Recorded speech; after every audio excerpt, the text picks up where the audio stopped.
Good evening, everyone. So glad to be able to touch base with you again.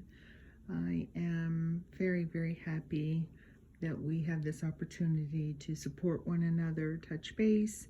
I can share a little bit and be able to start your work week off, hopefully, after you've listened to this, as we all get grounded and just really have an understanding of where we all want to go.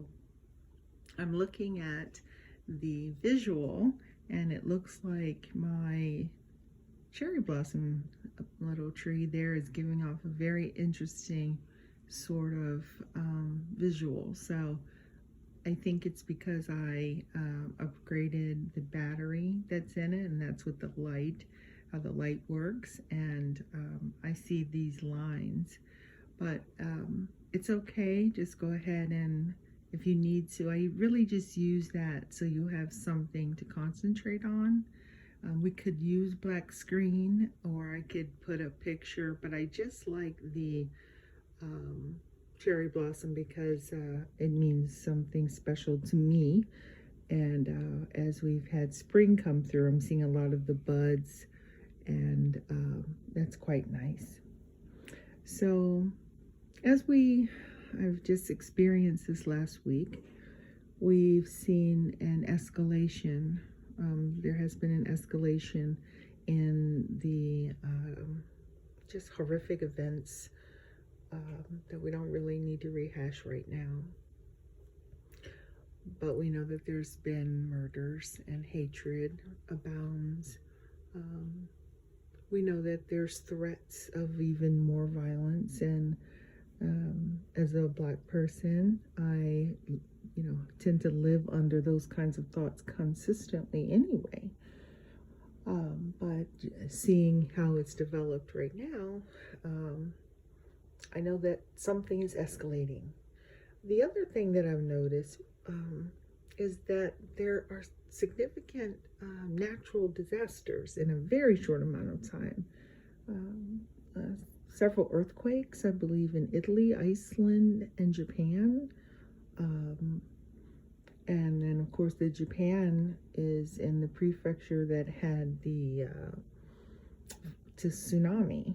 So just quite a bit of stress. So it's such an unusual time. And then there was another part that I noticed.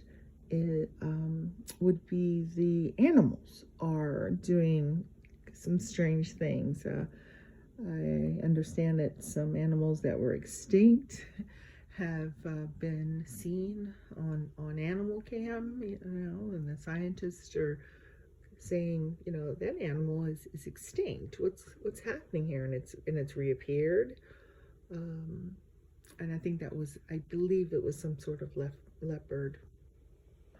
So, also, there's also these kind of cullings that are happening. Cullings. I believe in Australia, there's quite a few deaths. I don't know if what they are, whether they're mice, chipmunks, or even rats, but they have hundreds of them, maybe even thousands. It's just these kind of events seem to happen, maybe every week or so. But now they're happening within a day. Things that would take a month to occur are happening within a day, maybe even in an 8-hour shift. When I've gone to work, and then, one of the first things I do when I get off is I check the news, and I'm flabbergasted that all this has happened while I'm, in a hospital and not really able to be on the phone. So how does this all affect us? Of course, we have our lives that we're living with our bills and our family relationships, our friendships, and we just continue on with those things, and as well as these incredible stresses. The original one that made me get on this YouTube site was the COVID outbreak, and that's still there. That's still there. Several of us have gotten the shot for vaccination, but many people haven't. Are you wearing a mask? Are you not supposed to wear masks in certain states? I mean, I know very clearly where I am, we're wearing masks, but there are some states that are saying it's okay to not wear a mask. So it's a very confusing time. I do believe that we're under good leadership of our country, and I feel that we're going to be able to get through the health crises, but it's still a crisis.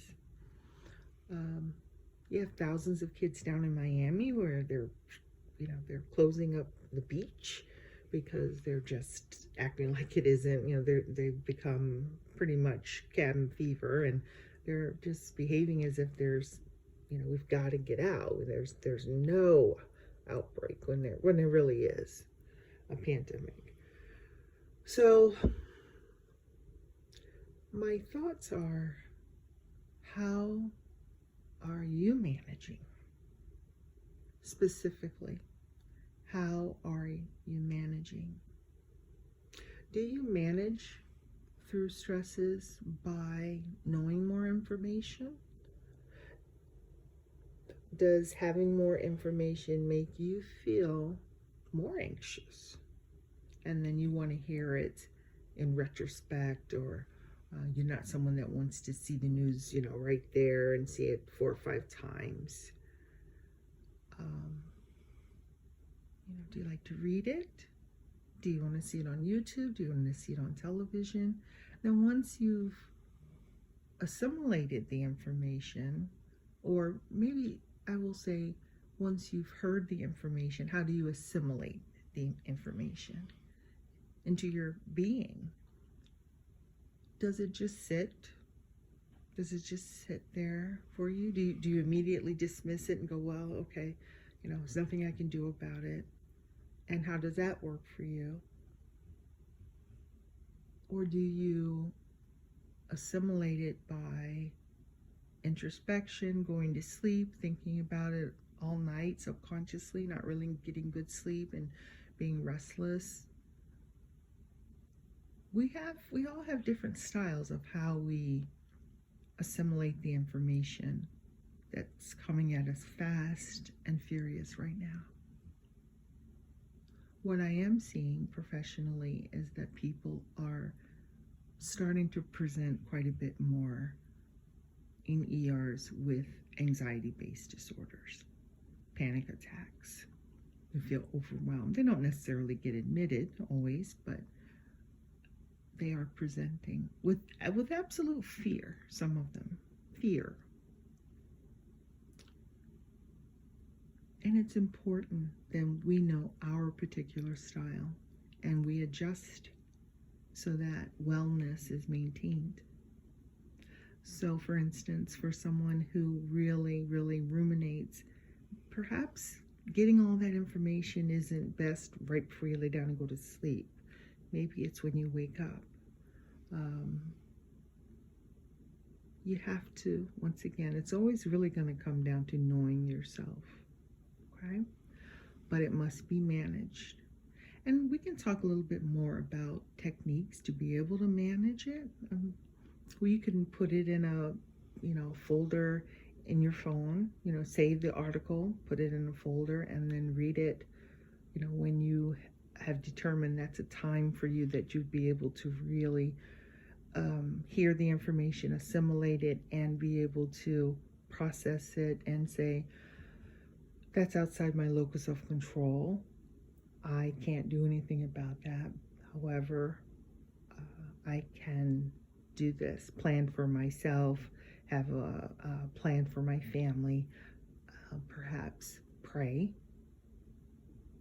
and not take it back after we've prayed, really, really giving it to our higher power. For me, that's God, Jesus Christ. For me, pray, give it to him, and don't take it back, because now I've given it to him. I've got to get this stop back over, sorry.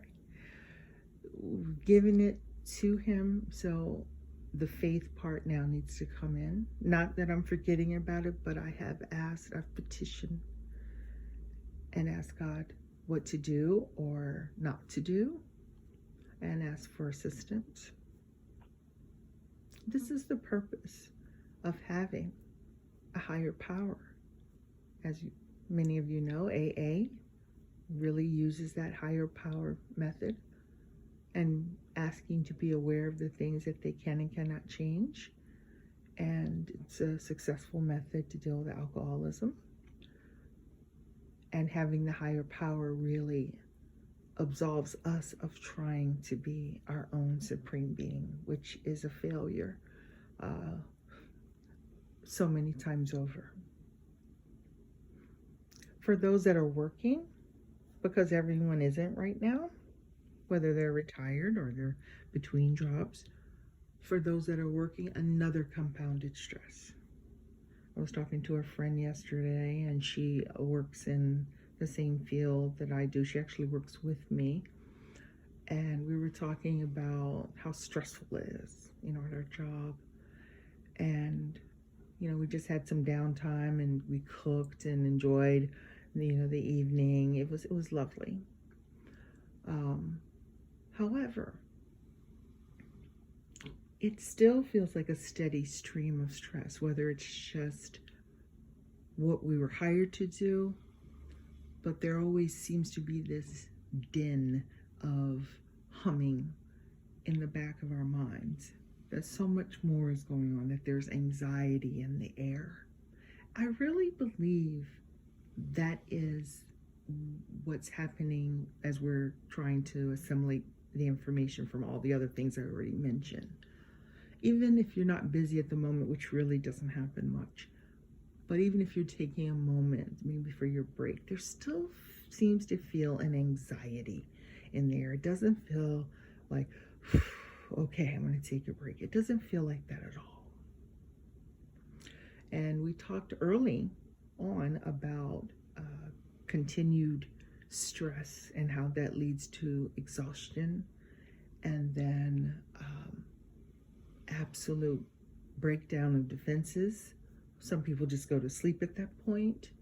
Some people have medication that they take. Some people do yoga or exercise, or unfortunately there's other coping skills that are maladaptive, whether it's overeating or doing substances, taking substances.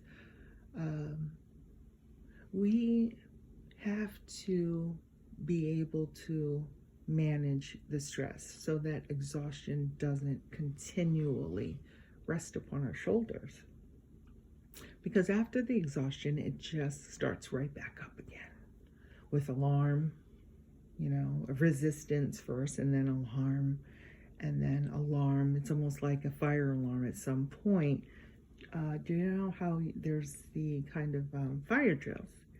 And, when you first hear it, even if you know the fire drill's happening or it's a surprise one, at first there's that alarm in your body, just kind of, oh yeah, I forgot they were doing that. And then, let's say it goes on and on. I mean, it's gone on now 5 minutes, 10 minutes. At some point, our bodies have to assimilate the information, and it becomes background. You never forget about it. I mean, my goodness, it's very loud. But you can't stay at alarm. Essentially, what's happening is you go to exhaustion. Doesn't mean the stressor isn't still there and very, very loud and highly annoying, but I know they have to be done. And then, once the cycle starts up again, something triggers you to be able to hear it very loudly again, and it starts right up again. Until it is gone, this cycle continues between alarm and then exhaustion. And each time, once again, I talked about it like a cyclone, but where if you're on the ground and the cyclone takes you up, each time it gets more and more difficult to manage. I know that what I'm describing, someone has experienced, because I've experienced